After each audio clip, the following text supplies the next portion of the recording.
চৌঠা মের পর থেকে ছবিটা একই রকম দেখা গেছে। ক্রমশ মমতা বন্দ্যোপাধ্যায় একা হয়েছেন। একসময় যারা তার ছায়া সঙ্গী ছিলেন তারাও একে একে তাকে ছেড়েছেন। এবার কি অন্য পথে সাংসদ রাজীব কুমারও? শুনে অবাক হচ্ছেন, কিন্তু এ গুঞ্জনই শোনা যাচ্ছে দিল্লিতে কাকলি রাজীবের নাকি কথাবার্তা হয়েছে। সূত্র মারফতে খবর পাওয়া যাচ্ছে। আর কি জানা যাচ্ছে একটু দেখি। মৈত্রেয়ী রয়েছে আমার সঙ্গে।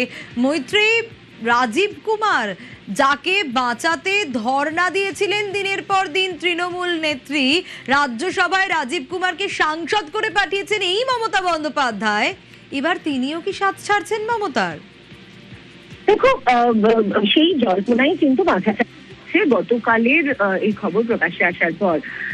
মাত্র দিন কয়েক আগেই কাকলি ঘোষ দস্তিদার তিনি এরকম ইঙ্গিত দিয়েছিলেন যে আরো দুজন সাংসদের সঙ্গে কথা চলছে যারা মমতা শিবির ছেড়ে এনসিপিআই তে তারা যোগ দিতে পারেন। এনসিপিআই সাথে তাদের কথাবার্তা চলছে। গতকাল সিআর পাটিলের একটি বৈঠক ছিল জলশক্তি মন্ত্রকের তরফ থেকে, যেখানে রাজ্যের সমস্ত সাংসদদের ডাকা হয়।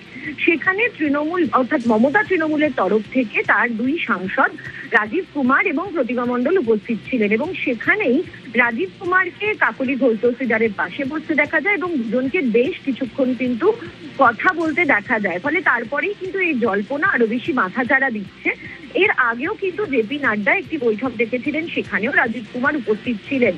ফলে সেই জায়গায় দাঁড়িয়ে এনসিপিআই তে নতুন মুখ হিসেবে রাজীব কুমার আসছেন কিনা সেই জল্পনা কিন্তু মাথাচাড়া দিয়েছে। এবং বিশেষত এই রাজীব কুমার যার বিরুদ্ধে যখন কেন্দ্র সরকারের তরফ থেকে যখন পদক্ষেপ করা হয়েছিল, সেই সময় তাকে জিজ্ঞাসাবাদ করতে যাওয়ার জন্য মমতা যার জন্য রাস্তায় বসে পড়েছিলেন, সেই রাজীব কুমারকেই কাকলি ঘোষ দস্তিদারের সাথে এতক্ষণ কথা বলতে দেখায়। খুব স্বাভাবিকভাবেই বর্তমান যে রাজনৈতিক পরিস্থিতি রয়েছে তাতে জল্পনা তো বাড়ছেই। সোনিয়া, বেশ।